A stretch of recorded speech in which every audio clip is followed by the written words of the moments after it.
Kembali lagi di Penyejuk Kolbu, mudah-mudahan insya Allah membuat hati kita semakin sejuk. Nah, ini semakin menarik saja nih pemirsa. Tadi Aka sudah bertanya ke Ude tentang apa itu akhlak, kemudian juga beberapa dari akhlak-akhlak Rasulullah SAW yang dapat kita aplikasikan dalam kehidupan sehari-hari.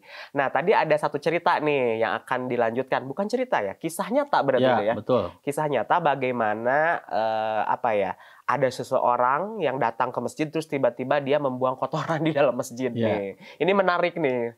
Menarik banget karena ini diungkapkan langsung dalam hadis riwayat Al-Bukhari. Seorang Arab gunung kencing di masjid. Maka orang-orang berdiri untuk memukulinya. Artinya mereka marah ya, geramnya. Ya nggak sopan lah tiba-tiba masuk ke masjid kemudian pipis. Nah, kalau kemudian keadaannya di zaman sekarang, lantas ada akad di masjid, kira-kira gimana tuh menyikapi orang yang tiba-tiba pipis? Ya paling ya kita binasakan, jangan ya. Maksudnya ya kita Keluar akhlaknya. Maksudnya ya itu kan pasti bereaksinya kan kalau tapi kan zaman sekarang juga kayak orang berbuat maksiat di masjid atau apa gitu ya, pasti responsif dari orang-orang tuh kan pasti ada yang diarak-arak massa dan lain sebagainya kan. Iya, jadi ya wajar mungkin marah Iya, ya. betul. Marah kan tempat suci loh. Kalau kitanya nggak marah, kita bertanya-tanya juga kenapa dia. Kan sempat ada kasus juga ada yang meludah di masjid gitu ya dan sebagainya. Di zaman Rasul ini ada yang bukan meludah, ini kencing di dalam masjid. Maka orang-orang berdiri untuk memukulinya. Maka Nabi SAW bersabda, biarkanlah dia dan tumpahkanlah air atas air kencingnya. Sesungguhnya kamu diutus untuk memberi kemudahan dan tidak diutus untuk menyusahkan mereka. Sesimpel itu loh sikap Rasul. Atau biaslah udah nggak perlu diperpanjang, ambil air, siram, bersihkan. Karena Rasulullah SAW diutus untuk memudahkan bukan untuk menyusahkan. Masya Allah. Ini Masya Allah. Sikap yang kayaknya simple ya, tapi pas begitu prakteknya susah oge ya. Karena kalau misalkan ya konteksnya di zaman sekarang ya memang ya beda, benten atau ya itu mah Rasulullah SAW. Nah gitu ya. Tapi setelah kejadian itu bagaimana nih? Akhirnya orang tersebut dipanggil, diajak bicara atau bagaimana nih? Iya, melihat sikap siapapun, melihat sikap Rasul seperti itu, kok simpel banget menyikapi sebuah perilaku dari seorang Arab gunung gitu ya. Akhirnya orang Arab gunung tersebut jadi cinta sama Rasul. Jadi kagum dengan akhlak Rasul. Jadi kagum dengan Islam. Masya Allah, tabarakallah. Tentu ada hikmah ya setiap kejadian, setiap peristiwa. Dan ini lagi-lagi orang yang nggak sopan sama Rasul, tapi akhirnya menjadi orang yang pastinya punya adab, punya etika yang baik kepada Rasulullah dan kepada umat Islam tentunya. Berarti dalam hal ini salah satu sikapnya itu adalah bijaksana ya udah Bijaksana, bijaksana betul. dalam menyikapi suatu permasalahan. Walaupun permasalahan itu kan bisa dibilang sangat fatal ya gitu kan, kalau sampai membuang kotoran najis di dalam rumah ibadah gitu di masjid dan memang semua orang ingin menghajar orang tersebut gitu kan, tapi tiba-tiba toslah damai gitu kan, karena damai itu indah gitu ya. Betul, betul. Damai itu indah ya, kita mencinta damai gitu kan. Nah kemudian udah selain tadi sikap Rasulullah yang bijaksana, ada tidak mungkin hal-hal yang unik gitu yang menarik? Salah satu kalau kita pikir masa sih ini bisa bersikap seperti itu gitu, luar biasa nih, apalagi nih udah. Yang menarik adalah ada seorang pemuda di zaman Rasulullah yang tiba-tiba datang ke Rasul meminta izin untuk melakukan zina. Aduh, kaget kan? Gimana? Kaget banget nih, gimana? Ini diungkapkan. Jadi pemuda ini datang kepada Rasulullah lantas berkata, ya Rasulullah idzan li fi zina. Ya Rasulullah izinkan aku berzina. Kalau dipikir-pikir zaman sekarang, are you kidding me? Dan tentu orang-orang termasuk para sahabat ya geram, marah. Nggak sopan banget ini orang datang ke Rasul minta diizinkan untuk melakukan zina.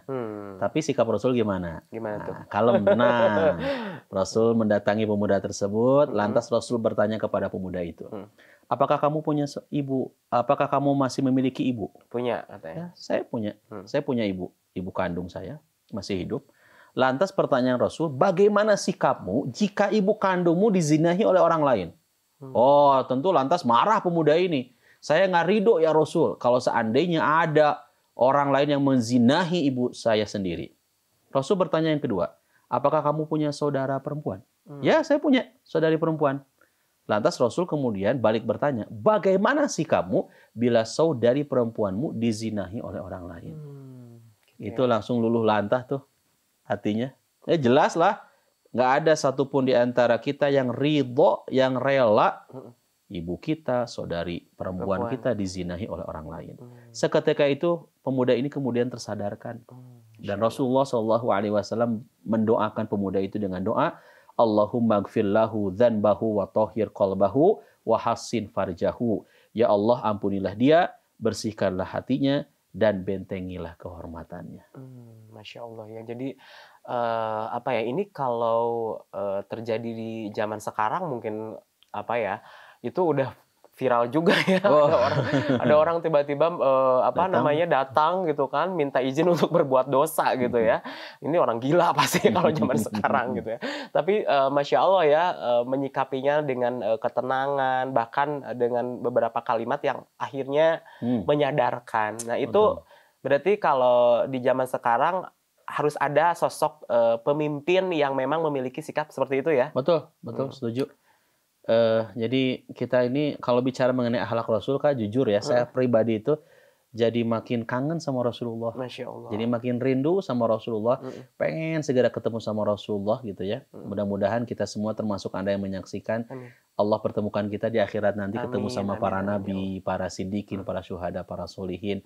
Dan bicara kisah ini tentu nggak cukup dengan durasi yang sangat sebentar. Insya Allah di lain kesempatan nanti kita akan mengupas lebih dalam bagaimana sirah nabawiyah, termasuk kaitan dengan akhlak mulianya baginda kita Rasulullah SAW. Dan mudah-mudahan kita bisa meniru ya menjadi pribadi seperti Rasul. Masya Allah. Jadi luar biasa sekali ya pemirsa. Tadi sudah dipaparkan bahwa akhlak itu menjadi citra diri yang positif apabila memang ketika fisik kita bagus, keren, tampan, cantik, maka akhlak pun harus juga memiliki akhlak yang baik, yang bagus, yang keren gitu ya. Tidak hanya tampilan luar gitu ya. Tadi juga sudah dijelaskan beberapa dari kehebatan sikap dari Rasulullah SAW dalam hal ini akhlaknya dalam memecahkan beberapa masalah ya, di mana beliau itu tidak temperamental, kemudian beliau juga tidak emosional, dan tentunya juga beliau ini sangat cinta damai begitu ya, dan sangat merangkul, tidak memukul begitu ya. Dan untuk itu pemirsa, terima kasih pemirsa dimanapun berada sudah menyaksikan tayangan Penyejuk Kolbu. Sekali lagi terima kasih dan sampai ketemu di lain kesempatan. Mohon maaf apabila ada salah-salah kata. Saya Aka Ahmad dan juga Ustadz Deden mohon pamit undur diri. Wassalamualaikum warahmatullahi wabarakatuh. Waalaikumsalam warahmatullahi wabarakatuh.